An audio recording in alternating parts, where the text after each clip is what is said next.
इकबाल बड़ा उपदेशक है, मन बातों में मोह लेता है।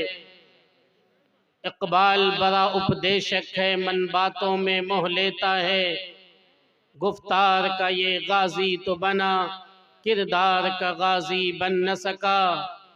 मस्जिद तो बना ली शब भर में, ईमा की हरारत वालों ने। मस्जिद तो बना ली शब भर में, ईमा की हरारत वालों ने।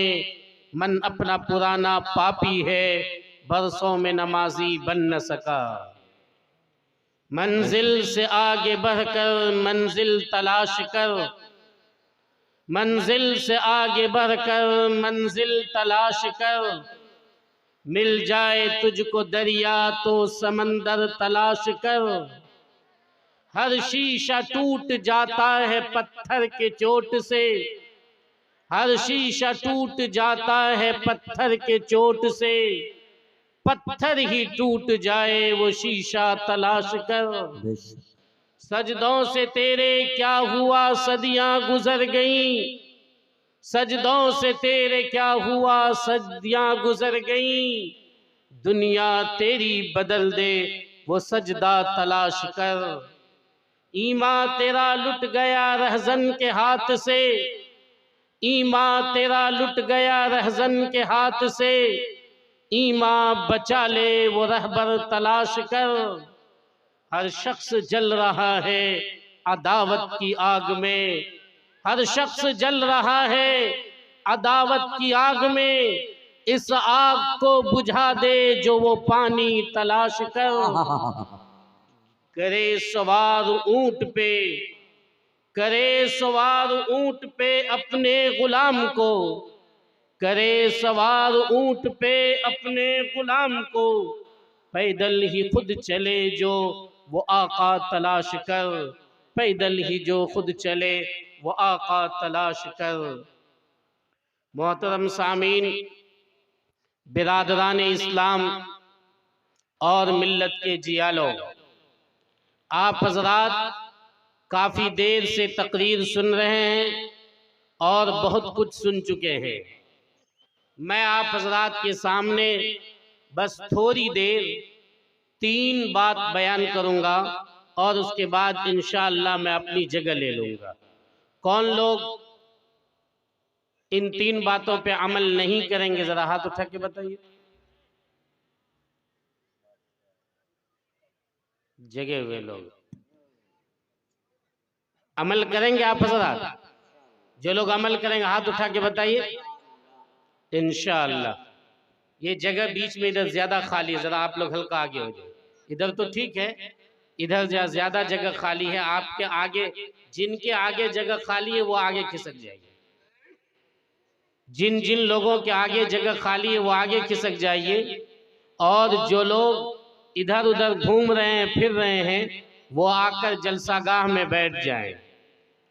आपके जलसे का उन्वान है इजलास आम, इस्लाह मुआशरा और जलसे सीरतुन नबी। शायद ये तीनों उन्वान पर बोलना इंसान के बस से बाहर की बात हो, लेकिन मैं ये कोशिश करता हूँ कि आप हजरात को इन तीनों उन्वान के तहत इस तरह की बात बता दूँ जो इंशाअल्लाह हमारी और आपकी कामयाबी के लिए काफ़ी होगी इंशाअल्लाह। बोलिए ज़रा जोर से इंशाअल्लाह। हम सब के आका व मौला ताजदार बथा नबी करीम सल्लल्लाहु अलैहि वसल्लम को सन 610 ईस्वी में जो अगस्त का महीना था, 21वीं रमज़ानुल मुबारक की तारीख थी, उस दिन में नबूवत से सरफराज किया गया। वो कोई दिन का वक्त नहीं बल्कि रात का वक्त था, जब आप गारे हिरा में तशरीफ फरमा थे। आप गारे हिरा में बैठकर ये मालूम करने की कोशिश कर रहे थे कि अल्लाह को कैसे पहचाना जाए, अल्लाह की इबादत कैसे की जाए। अल्लाह ने अपना एक फरिश्ता हज़रत जिब्रील अलैहिस्सलातु वस्सलाम को भेजा कि जाओ एक बंदा जमीन पर रहकर अल्लाह से ताल्लुक कायम करने का तरीका मालूम करना चाहता है।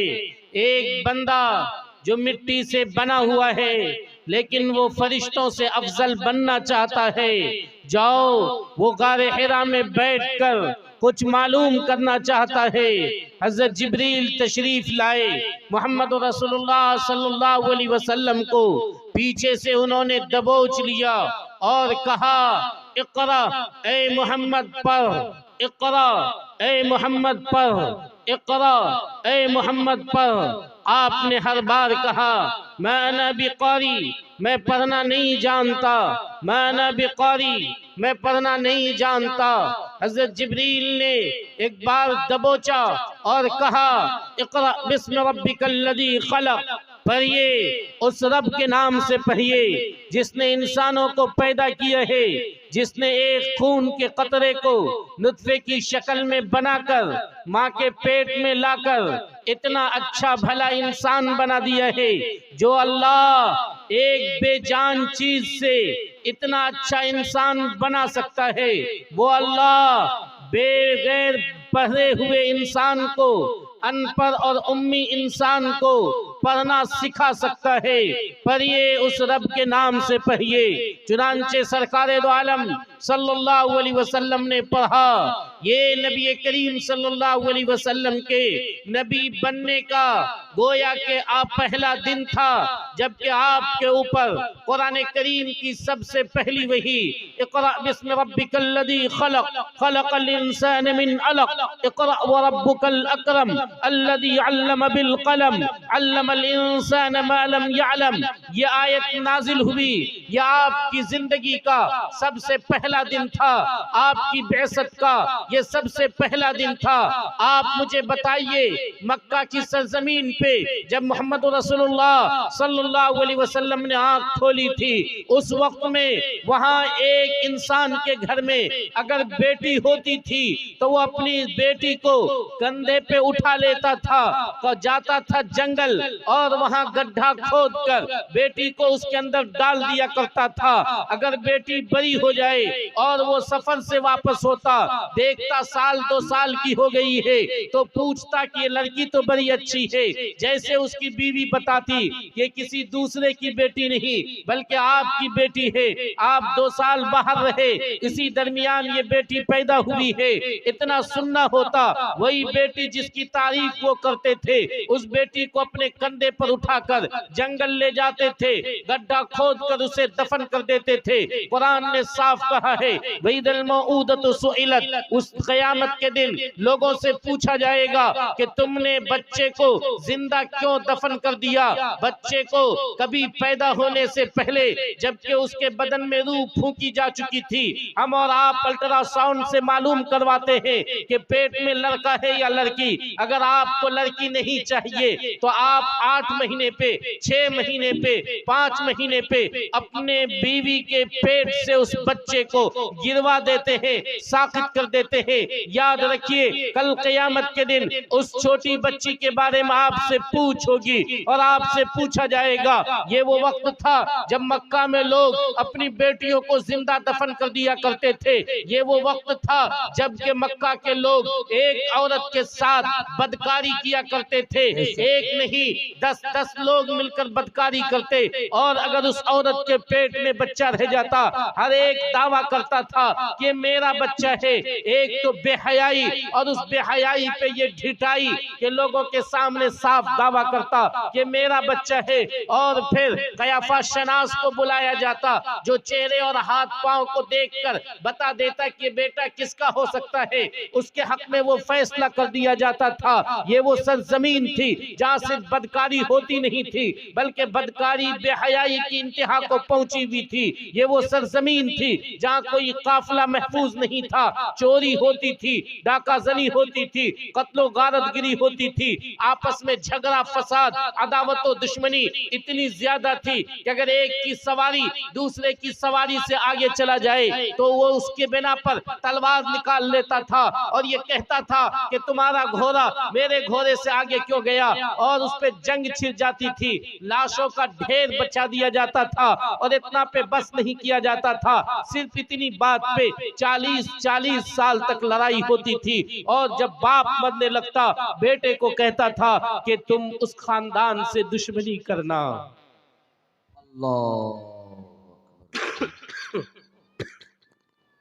ये वो सरजमीन है जहां हर तरह की बुराई मौजूद थी, हर तरह की बुराई मौजूद थी। इन तमाम बुराइयों को खत्म करने के लिए अल्लाह ने ये नहीं कहा कि लोगों नमाज पढ़ो, रोजा रखो, बेटी को जिंदा दफन करना बंद करो। ये वो सरजमीन थी जहां खाना के साथ पानी नहीं, शराब रखी जाती थी और लोग शराब पीते थे, जहां जुआ खेला जाता था। आप अंदाजा लगा सकते हैं, यहाँ अल्लाह ने ये नहीं कहा कि जुआ बंद करो, शराब बंद करो, नमाज पढ़ो, रोजा रखो, ज़कात दो, ज़िनाकारी बंद करो, बदनिगही बंद करो, बदचलनी बंद करो, कत्लो गारतगिरी बंद करो, जिंदा दफन करना बंद करो। नहीं नहीं, इन तमाम बीमारियों का सिर्फ एक इलाज बताया गया। इन तमाम बीमारियों का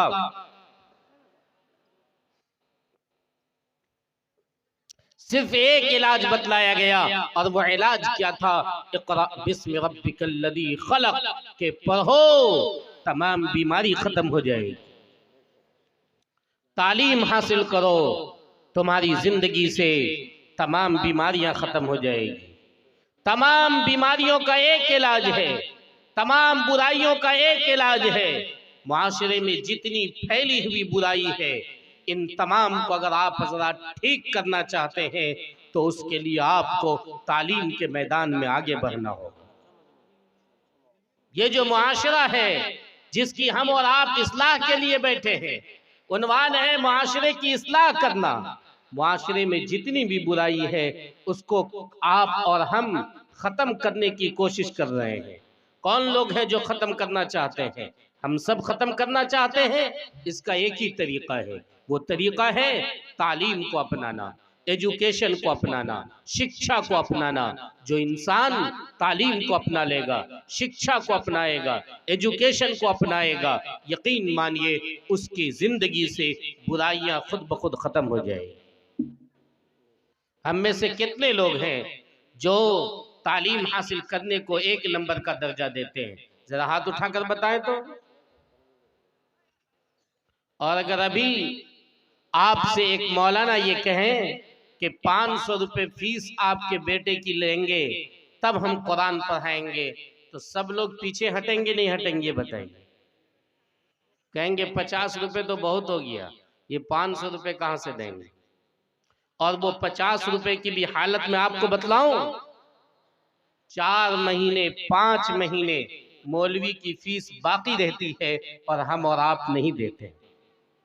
आपका बच्चा ऐसे पढ़ेगा क्या? सबकी सूरत हाल यही है। वो बूढ़ा इंसान जिसे अभी खबर लग जाए कि फला जगह एक जमीन बिक रही है, 10 लाख रुपए अगर उस जमीन के ऊपर लगाना है तो वो 10 लाख रुपए निकाल लेता है। लेकिन अगर उसको कहा जाए कि बच्चे की फीस 1000 रुपए हो गई है, 10 महीने से आपने नहीं दिया है, तो 1000 रुपए फीस वो नहीं निकाल पाता है। बोलिए ये सूरत हाल है या नहीं है? तो बताइए हम तालीम में आगे बढ़ेंगे? ये कौम मुसलमान है, इसका मजहब इस्लाम है, इसकी किताब कुरान है। जिस कुरान का सबसे पहला लफ्ज, जिस इस्लाम की सबसे पहली तालीम, जिसका सबसे पहला सबक था पढ़ो तो आगे बढ़ोगे, उन्होंने पढ़ाई को छोड़ दिया है, शिक्षा को पीछे डाल दिया। बहुत अफसोस के साथ मैं अक्सर जगह ये कहता हूं कि आज का नौजवान 4 से 5 गुटखा रोज खाता है। गुटखा भी कौन? रजनीगंधा। 25 रुपए में शायद मिलता था और अब 30 में मिलता है। 30 रुपए में अगर रजनीगंधा मिल रहा है, 5 रोज आप खा रहे हैं तो 30 पंचे 150 रुपए। 150 रुपए को 10 से गुना कीजिए 1500 रुपए, और 1 महीना से गुना कीजिए 15 या 4500 रुपए। 1 महीने में एक नौजवान 4500 रुपए का गुटखा खाकर, थूक कर फेंक देता है, फेफड़े को नुकसान भी पहुंचाता है, और उसी से बसा औकात कैंसर की बीमारी भी पैदा होती है। लेकिन अगर उस नौजवान को कहा जाए कि तुम अपने बेटे को 1000 रुपए फीस में ट्यूशन पढ़ाओ, तो वो इसके लिए तैयार नहीं है। सुनकर हैरत होगा कि हम और आपने ये देखा है कि एक नौजवान जो 4500 रुपए फेंक रहा है थूक के अंदर, अगर मौलाना ने उसको 3 महीने बाद कह दिया कि भाई साहब आपके यहाँ 3 महीने की फीस बाकी है, कितना रुपए? 300 रुपए। वो फौरन अपने बच्चे का हाथ पकड़ता है, कहता है मौलवी साहब बच्चे को पढ़ाना नहीं है, घर लेके चले जाते। तालीम एक चिराग है, ये एक रोशनी है। हदीस में कहा गया है उलमा को मसाबिह फिल अर्ज़, वो जमीन में चिराग के मानिंद है।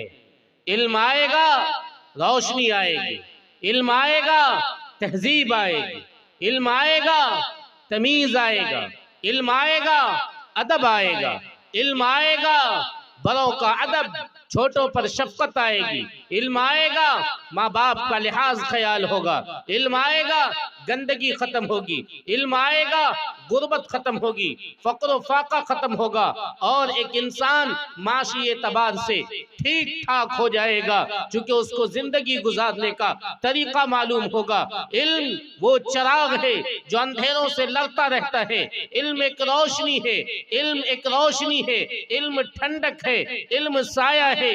हमें और आपको इल्म के लिए आगे बढ़ना होगा, पढ़ाई की तरफ आना होगा। यही तालीम मोहम्मद रसूलुल्लाह सल्लल्लाहु अलैहि वसल्लम को सबसे पहले वही में दी गई है, और यही तालीम हमें और आपको दी गई है। आज सूरत हाल क्या है? गांव का मेंबर, गांव का मुखिया, गांव के बड़े किस्म के लोग जिनके पास जमीन जायदाद है, मालो दौलत है, एक तो वो मदरसों पे ध्यान नहीं देते, और अगर कोई मदरसा चलता है उसको अपनी हुकूमत के चक्कर में, अपनी सियासत के चक्कर में ठप किए हुए हैं, या बेकार और बर्बादी के दहाने पे पहुंचाया हुआ है।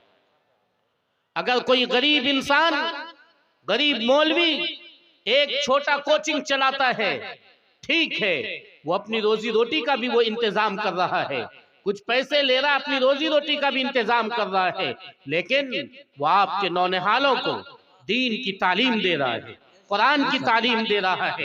आप ये देख रहे हैं कि मुझे पैसा देना पड़ता है, आपको ये देखना चाहिए कि मेरे बच्चे को कुरान ये पढ़ाता है।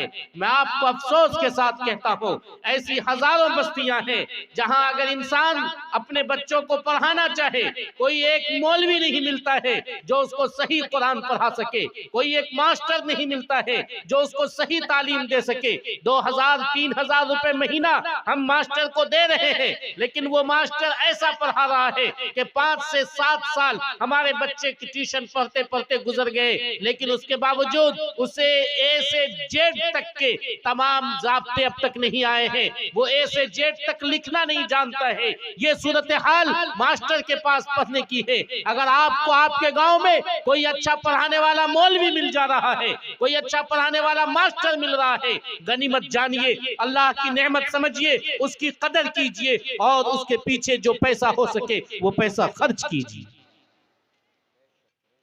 आपने नहीं जाना है, अभी इस मुल्क में अगर हम और आप आगे बढ़ सकते हैं तो वही तालीम का मीनारा है। मैं आपको बताऊं, इस्लाम ने ये कहा कि देखो ये झंडा है, ये तालीम का झंडा है, जो इस झंडे को पकड़ेगा वो कामयाब होगा, जो इसको नहीं पकड़ेगा वो नाकाम होगा। इसको जो भी पकड़ ले, अपना हो या गैर, वो कामयाब है। मैं अगर इनामी मुकाबला कराऊं साइकिल रेस कराऊं, एक झंडा लगा दूं और ये कहूं कि जो लोग भी इस रेस में हिस्सा लेगा, जो पहले उस झंडा को उठाएगा उसको 10,000 रुपए इनाम मिलेगा। आप बताइए, मेरा बेटा भी उस रेस में है, मेरा भाई भी उस रेस में है, और एक गैर आदमी चाहे वो दूसरे मजहब का मानने वाला है वो भी उस रेस में है। वो इनाम किसको मिलेगा? वो इनाम मेरे बेटे को नहीं मिलेगा, मेरे भाई को नहीं मिलेगा, वो इनाम उस आदमी को मिलेगा जो उस झंडे को उठाएगा, चाहे हिंदू हो या मुस्लिम, सिख हो या ईसाई, अपना हो या गैर, आशना हो या ना आशना, जो उस झंडे को उठा लेगा उसी को कामयाबी मिलेगी। कुरान ने बताया कि तालीम को अपनाओगे कामयाबी मिलेगी, हदीस ने बतलाया तालीम के झंडे को अपनाओगे कामयाबी मिलेगी। आज गैर मुस्लिम ने तालीम के झंडे को थाम लिया है, आज वो कामयाब है, आज वो तुम पे हुकूमत कर रहा है, आज मुसलमानों पर गलबा उसका हो रहा है, इस पूरे मुल्क में वो दंदनाते फिर रहा है, पूरी दुनिया में आज उसकी पोजीशन अच्छी है क्योंकि वो तालीम के मैदान में आगे है। कहा था एक गैर मुस्लिम ने एक मुसलमान के जलसे में खड़े होकर माइक पकड़ कर कहा था, ऐ मुसलमानों तुम कहां सोए हुए हो, तुम तो कुरान वाले हो, तुम तो मोहम्मद वाले हो, मोहम्मद पर पहला लफ्ज कुरान का पहला लफ्ज था, पढ़ो पढ़ो, लेकिन पूरी दुनिया में आज तालीम के एतबार से सबसे नीचे तुम हो, आखिर क्यों? बेशक एहसास बेदार कर दी। हमें और आपको आगे बढ़ना होगा, सिर्फ एक कान से सुनकर दूसरे कान से निकाल दें, इस तरह का पिंडाल लगाकर रात भर जलसा कर लें और कोई असर न हो तो हम में और मरे हुए मुर्दों में कोई फर्क नहीं है। कब्रिस्तान में जिस तरह इंसान बोल दे और कोई असर न होने वाला हो, उसी तरह हम में और उनमें कोई फर्क नहीं होगा। हमें जागना होगा, हमें सोचना होगा, हमें जमीन बेचनी पड़े जमीन बेचिए। मैं आपको बताऊं, इस हिंदुस्तान की सरजमीन पे एक लड़का डीएम बनता है और मालूम किया जाता है कि इसका बाप और इसकी माँ क्या कर रही है। पता चलता है बाप तो पहले मर चुका है, इसकी माँ सड़क के किनारे बैठकर सब्जी बेचती है और उससे ये डीएम बना हुआ है।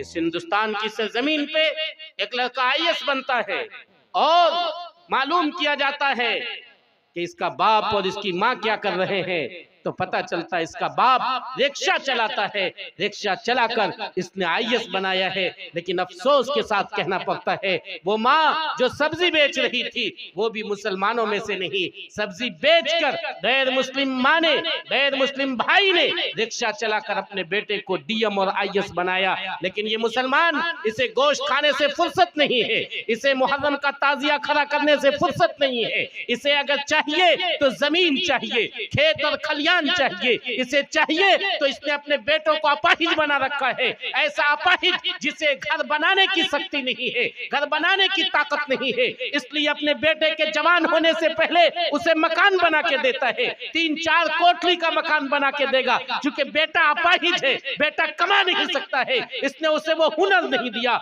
इसने उसे वो इल्म नहीं दिया जिसकी बिना पर, जिसके बलबूते पे वो खुद कमा कर एक मकान नहीं 10 मकान बना सकता था, एक जमीन नहीं 10 जमीन खरीद सकता था। लेकिन आपने क्या किया, उसी पैसे को जो तालीम पे खर्चा करना था उसको आपने उसके मकान पे खर्चा किया है, उसको आपने उसकी जमीन पे खर्चा किया है। खुदा की कसम, आप जब इस दुनिया से चले जाएंगे आपके बेटों को इस दुनिया के थपेरे का सामना करना पड़ेगा, तूफान का सामना करना पड़ेगा, मुसीबत का सामना करना पड़ेगा। जब बैंक में जाकर उसे कहा जाएगा सिग्नेचर करो और वो सिग्नेचर नहीं कर सकेगा, जब स्टेशन का नाम वो नहीं पढ़ सकेगा और एक स्टेशन के बजाय वो दूसरे स्टेशन पे चला जाएगा, जब रेलवे की को वो अपने नेट में खोलकर नहीं देख सकेगा कि ट्रेन किस स्टेशन पर पहुंचेगा, तो उस वक्त में आप मरकर इस दुनिया से चले गए होंगे, कब्र में होंगे, लानतें भेजेगा ये बेटा आप पर, वो लानतें भेजेगा कि मेरा बाप मुझे पढ़ाया नहीं, न मैं हिंदी जानता हूँ न अंग्रेजी जानता हूँ। जिस दिन मौलवी और तबलीगी जमात वाला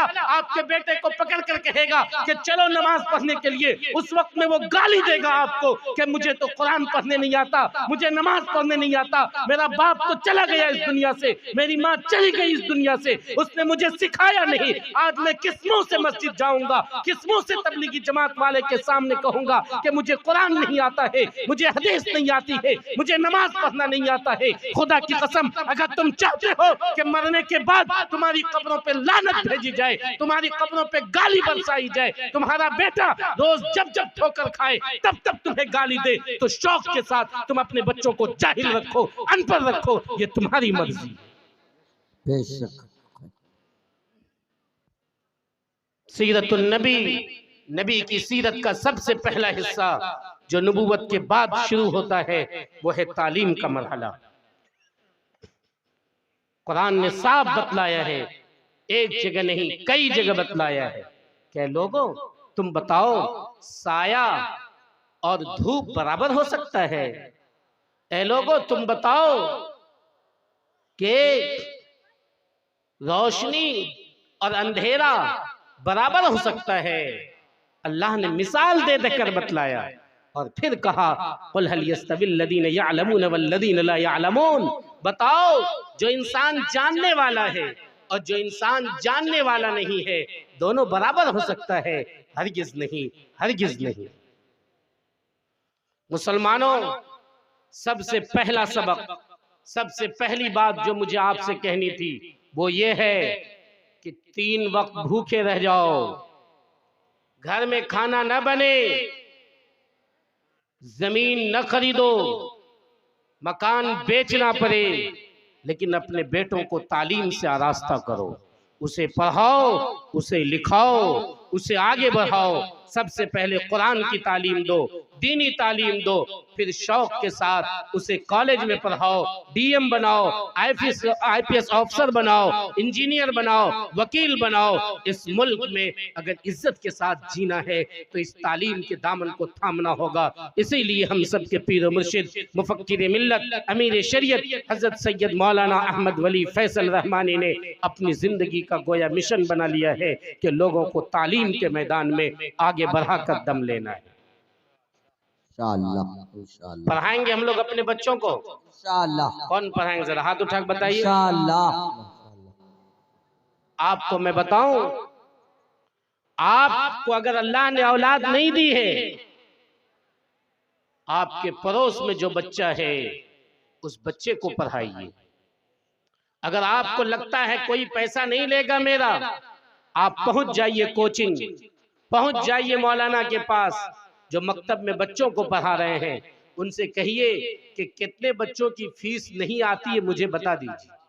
अगर वो कह दे 10 बच्चे की नहीं आती है, अल्लाह ने आपको ताकत दी है 1 बच्चे की फीस देने की, आप 1 बच्चे की अपनी तरफ से दे दीजिए, कहिए अब 9 बच्चे से लीजिएगा। इस तरह मौलाना को कहिए किसी बच्चे को भगाना मत, अगर फीस नहीं होती है जितना हमसे होगा हम देंगे, जितना जिससे होगा वो जाकर फीस दे और उसके पास जमा करे।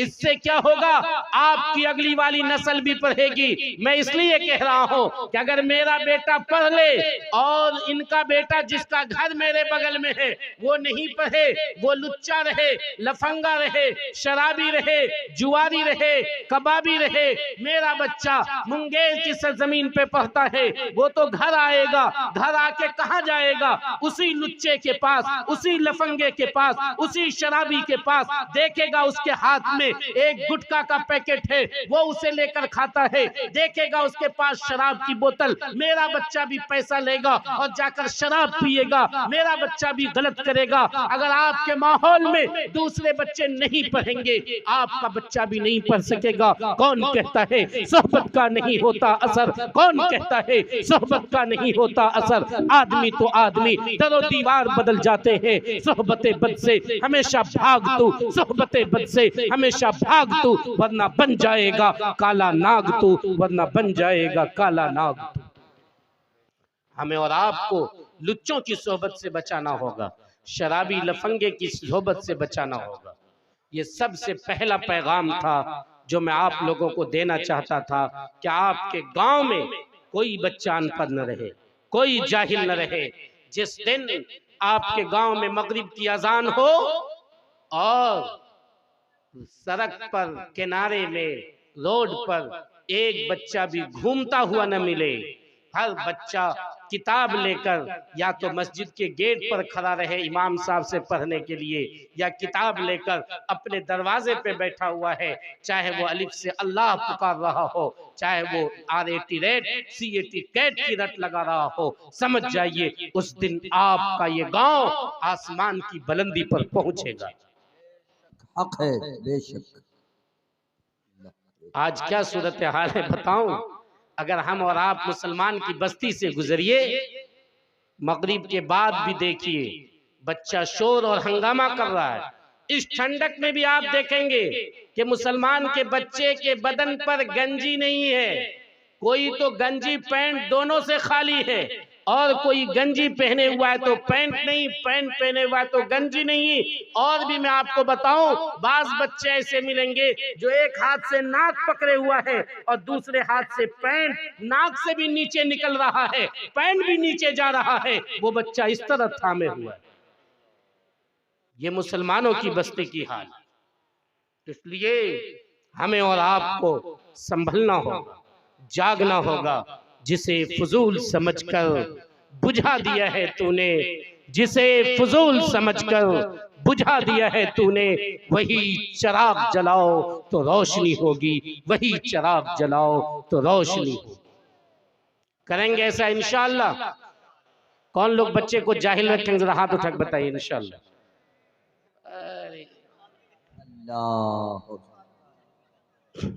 चाचा का तो सबसे पहला सबक जो मैं आपको देना चाह रहा था वो यही था।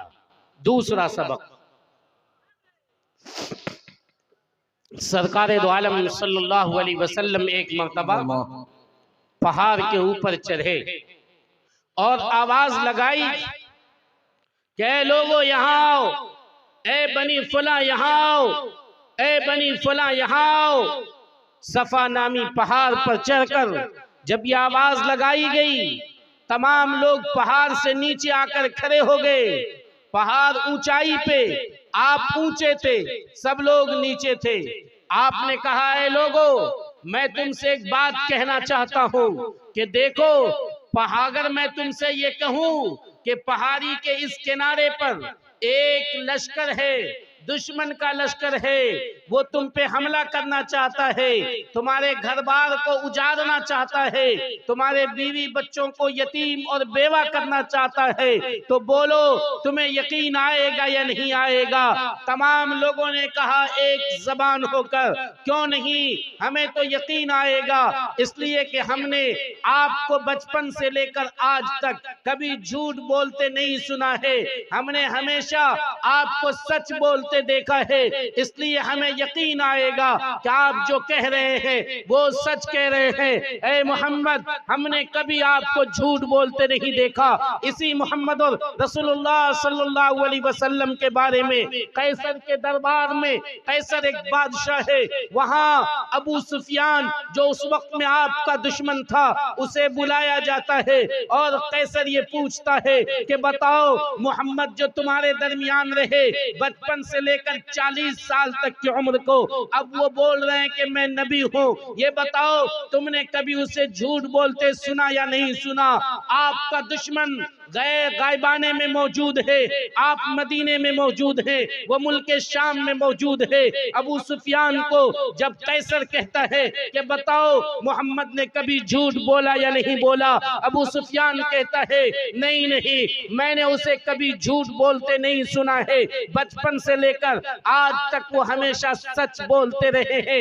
इसीलिए पूरा मक्का वाला मोहम्मद रसूलुल्लाह सल्लल्लाहु अलैहि वसल्लम को जहां मोहम्मद कहते थे, अहमद कहते थे, वहीं उनको या सादिक, ए सच बोलने वाले, या अमीन, ए अमानत का लिहाज रखने वाले, ये दोनों लक़ब से उनको पुकारा करते थे। सीरत का दूसरा हिस्सा बतलाता है कि मेरे नबी मोहम्मद रसूलुल्लाह सल्लल्लाहु अलैहि वसल्लम ने कभी झूठ नहीं बोला है, पूरी जिंदगी सच बोला है। ए मोहम्मद के दीवानों, ए मोहम्मद के मानने वालों, हम और आप ये कहते हैं कि कि हम मोहम्मदी हैं, मोहम्मद रसूलुल्लाह को मानते हैं। उनका तरीका ये था कि बचपन से लेकर मौत तक उन्होंने कभी झूठ नहीं बोला है। जब भी ये जबान खुला ये सच्चाई के लिए खुला, झूठ के लिए नहीं खुला। आप अपने दामन को झांक लीजिए, आप दिन से रात तक शबो रेज रोज के मामूलात को देख लीजिए कि आप झूठ बोलते हैं या नहीं बोलते हैं। अगर आप झूठ बोलते हैं, आपकी जिंदगी में झूठ है, सच्चाई नहीं है, तो खुदा की कसम आप मोहम्मद रसूलुल्लाह के मानने वाले नहीं हो सकते। बेशक बेशक। आप बताइए आज हम और आप झूठ बोल रहे हैं या नहीं बोल रहे हैं? सरकार दो आलम सल्लल्लाहु अलैहि वसल्लम को एक मर्तबा दो फरिश्ते आए, उन्हें लेकर गए, जहन्नम का सैर कराया गया, जहन्नम दिखाया गया कि ये जहन्नम है, देख लीजिए। जब जहन्नम से गुजर रहे थे, आपने देखा एक आदमी बैठा हुआ है, दूसरा आदमी पीछे खड़ा है, उसके हाथ में लोहे का गुर्ज है और वो बैठे हुए आदमी के कल्ले में ऐसे फंसाता है और यहाँ से चीरता हुआ यहाँ तक लेकर आता है। ये चिल्लाता है मौत मौत मौत, लेकिन मौत नहीं आती।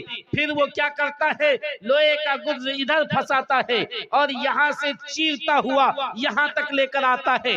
तब तक ये ठीक हो जाता है, फिर इधर चीरता है, फिर इधर चीरता है, मुसलसल ये कर रहा है। वो इंसान मौत मौत चिल्ला रहा है। आपने पूछा उन दोनों फरिश्तों से, इस बेचारे की गलती क्या है, इस बेचारे की गलती क्या है कि फरिश्ता इसके कल्ले को चीर रहा है? आप सल्लल्लाहु अलैहि वसल्लम को उन दोनों फरिश्तों ने जवाब दिया कि झूठ बोलता था, ये झूठा था, इसलिए आज इसके कल्ले को चीरा जा रहा है।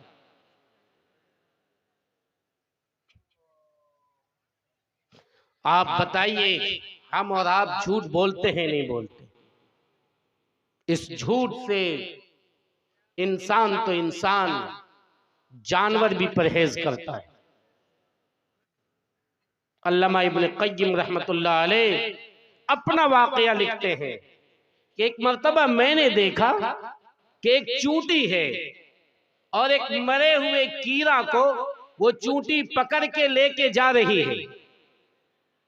कुछ देर तक खींचती रही लेकिन कीड़ा नहीं गया, तो उस चूंटी ने क्या किया, कीड़े को छोड़ दिया, चली गई बिल के अंदर। कुछ देर के बाद 100 चूंटी को वो अपने साथ लेकर आई। 100 चूंटी आई और वो बड़ा कीड़ा था, उसे पकड़कर वो सारी चूंटी खींचकर सोची के ले जाएं। जैसे ही वो सारी चूंटी आई, अल्लामा इब्न क़य्यिम कहते हैं मैंने उस कीड़े को अपने हाथ में उठा लिया। सारी चूंटी तलाश रही है कि कीड़ा गया तो कहाँ गया, लेकिन वो वहां है नहीं, उसे तो मैंने अपने हाथ में उठा लिया। इतनी देर में सारी चूंटी थक हार के चली गई, लेकिन वही एक चूंटी जिसने पहली बार देखा था वो वहां रुकी रही कि आखिर देखें, मैंने अपनी आंख से देखा है, आखिर हुआ क्या। जब सारी चूंटी चली गई तो अल्लामा इब्न क़य्यिम कहते हैं कि मैंने अपने हाथ से वो कीड़ा उठाकर फिर उस एक चूंटी के सामने रख दिया। उस चूंटी ने उसे देखा तो फिर उसे होश आया कि ये तो है, लगता है मेरे साथी को नहीं मिली। फिर वो चूंटी बिल में गई, लोगों को लेकर आने के लिए साथ वो बाकी लोगों को समझा बुझाकर लेकर आई तो 50 चूंटी को साथ लेकर आई। पहले 100 आई थी, दूसरी मर्तबा में 50 आई और फिर जैसे वो चूंटी आई, अल्लामा इब्न क़य्यिम कहते हैं मैंने उस कीड़े को अपने हाथ में उठा लिया। वो 50 चूंटी खोजती रही, इतने में फिर वो वापस चली गई, वही एक चूंटी बाकी रही तो मैंने वो कीड़ा उनके सामने रख दिया। फिर वो चूंटी गई और काफी देर के बाद बिल से वापस हुई तो सिर्फ 7 चूंटी उनके साथ थी। वो 7 चूंटी को लेकर आई। जैसे वो 7 चूंटी आई, अल्लामा इब्न क़य्यिम कहते हैं मैंने वो कीड़ा फिर अपने हाथ में उठा लिया।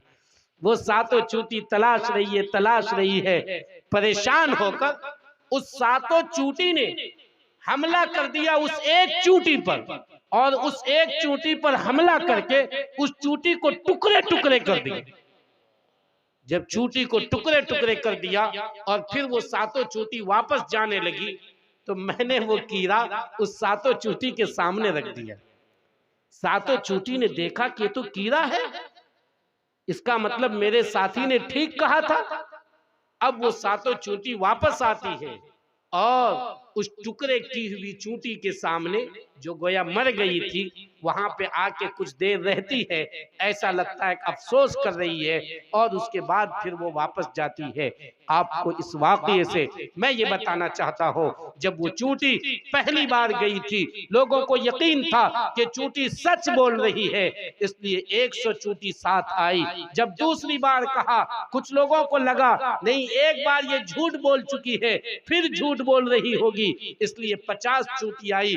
और जब आखिरी बार सिर्फ 7 चूटी आई तो लगता है उसने ये कह के आया होगा कि देखो अगर तुम झूठ बोलोगे तो तुम्हारा अंजाम बुरा होगा। चुनांचे उन लोगों ने देखा इसने झूठ बोला है तो उसने उस चूटी को टुकड़े टुकड़े कर दिया। लोगों, एक चूटी ने नहीं चाहती कि वो झूठ बोले, अगर झूठ बोलता है उसका अंजाम है मौत। तो मुसलमान कैसे झूठ बोलता है?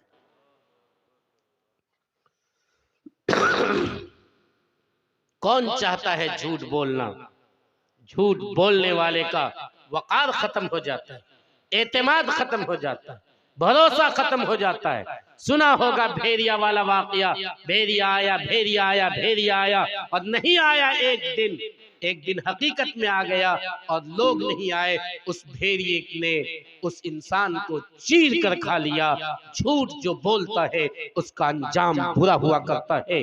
अस्सिद्क़ युंजी वल किज़्ब युहलिक, सच्चाई नजात देती है, झूठ फंसा दिया करती है। इय्याकुम वल किज़्ब, बचाओ अपने आप को झूठ से। इय्याकुम वल किज़्ब, बचाओ अपने आप को झूठ से। इय्याकुम वल किज़्ब, बचाओ अपने आप को झूठ से। इन्नल किज़्ब यहदी इलल फुजूर, झूठ बोलोगे गुनाह का आदी बन जाओगे, धीरे धीरे गुनाह करने लगोगे। वइन्नल फुजूर यहदी इलन नार, और गुनाह जब करोगे तो वो तुम्हें जहन्नम में लेकर डाल देगा। झूठ सबसे बदतरीन चीज है। झूठ तो खानदानों में झगड़ा करवाता है। झूठ बेटे को उसकी मां से लड़ा देता है। बीवी झूठ बोलकर कान में फूंक मारती है और वो जहर बेटे के कलेजे में आता है और बेटा अपनी मां से झगड़ जाता है। झूठ कभी शौहर को बीवी से झगड़ा करवा देता है। किसी ने शौहर के कान में, बीवी के कान में झूठ फूका और उसकी बिना पे दोनों में झगड़ा पैदा हो गया। झूठ आदमी के वकार को घटा देता है। झूठ आदमी को बेकार बर्बादी के दहाने पे पहुंचा देता है। इसलिए मुसलमानों, आप ये तय कीजिए कि इंशाअल्लाह हम लोग झूठ नहीं बोलेंगे। कौन लोग झूठ बोलेंगे? जरा हाथ उठा के बताइए। जो लोग झूठ नहीं बोलेंगे जरा वो हाथ उठा के बताइए। अला उनब्बिउकुम बिअकबरिल कबाइर, अला उनब्बिउकुम बिअकबरिल कबाइर, क्या मैं तुम्हें बताऊं नहीं 3 बड़े बड़े गुनाहों के बारे में? अल इशराकु बिल्लाह, अल्लाह के साथ शिरक करना, व हुकूकुल वालिदैन, माँ बाप की नाफरमानी करना, व क़ौलुज़्ज़ूर, व क़ौलुज़्ज़ूर, व क़ौलुज़्ज़ूर, व क़ौलुज़्ज़ूर, व क़ौलुज़्ज़ूर, झूठ बोलना, झूठ बोलना, झूठ बोलना, झूठ बोलना, झूठ बोलना गुनाह कबीरा है, बगैर तौबा के माफ नहीं होता। सरकारे दो आलम सल्लल्लाहु अलैहि वसल्लम क़ौलुज़्ज़ूर, क़ौलुज़्ज़ूर इतनी मर्तबा कहे, इतनी मर्तबा कहे कि सहाबा कहते हैं कि हमने ये ख्वाहिश की कि काश आप चुप हो जाते, काश आप चुप हो जाते, लेकिन आप चुप नहीं हुए। बार बार कहते रहे, लोगों झूठ बोलना गुनाह है, झूठ बोलना गुनाह है, झूठ बोलना गुनाह है, झूठ बोलना गुनाह है। आपका ये बार बार का इरशाद है। तिर्मिज़ी शरीफ की रिवायत है, जिल्द नंबर 2 सफ़ा नंबर 18 पर अब्दुल्लाह इब्न मसूद की भी, अब्दुल्लाह इब्न उमर की भी रिवायत है, इदा कदबल अब्दु तबअद अन्हुल मलकु मीलन, जब इंसान झूठ बोलता है उसके मुंह में बदबू पैदा हो जाती है, जब इंसान झूठ बोलता है उसके मुंह में बदबू पैदा हो जाती है, और रहमत का फरिश्ता जो उसके कंधे पर है उस बदबू की वजह से 1 मील दूर भाग जाता है। और मेरा और आपका ये हाल है, क्या भी वो फरिश्ता वापस भी नहीं आता होगा कि हम दोबारा झूठ बोलते हैं? वो रहमत का फरिश्ता दूर का दूर रहता है। आप बताओ, वो रहमत का फरिश्ता जब आपके कंधे पे नहीं रहेगा, रहमत कौन नाजिल करेगा, बरकत कौन नाजिल करेगा, खैर कौन नाजिल करेगा? हम झूठ बोलकर उसे दूर भगाए रखते हैं। इसलिए आज का दूसरा पैगाम है कि हम लोग झूठ बोलेंगे कि नहीं, बताइए? जान चली जाए फिर भी झूठ नहीं बोलना चाहिए। बहुत मशहूर वाक़या है शेख अब्दुल कादिर जिलानी रहमतुल्लाह अलैह का, बहुत मशहूर वाक़या है कि उनकी माँ ने यहाँ पैसे सिल दिया था। डाकू ने पूछा कि तेरे पास माल भी है? कहा हाँ है माल। कहाँ? यहाँ मेरी अम्मी ने छुपा कर रख दिया है। डाकू ने कहा ये तो छुपा हुआ था, क्यों बताया?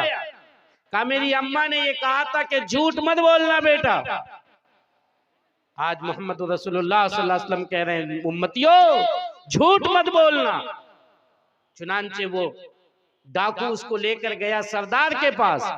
सरदार ने जब देखा कि एक बच्चा जब झूठ नहीं बोलता है, हम कैसे डकैती करते हैं, हम कैसे झूठ बोलते हैं, चुनांचे उसने तौबा किया। तमाम डाकू और डाकू का सरदार सच्चा पक्का मुसलमान बन गए। अल्लाह सुभान अल्लाह। बहुत मशहूर वाक़या है। आज घर घर में बच्चा बच्चा, बाप अपने बेटे से, बेटा अपने बाप से, मियाँ बीवी से, बीवी मियाँ से, माँ बेटे से, पड़ोसी पड़ोसी से, रिश्तेदार रिश्तेदार से इतना झूठ बोल रहा है कि पूरा माशरा कड़ा होता है। इंशाअल्लाह हम लोग झूठ नहीं बोलेंगे। जरा दोनों हाथ उठा के बताइए। अरे पीछे का लोग का हाथ उठा रहे हैं, जोर से उठाइए हाथ। इंशाअल्लाह। इंशाअल्लाह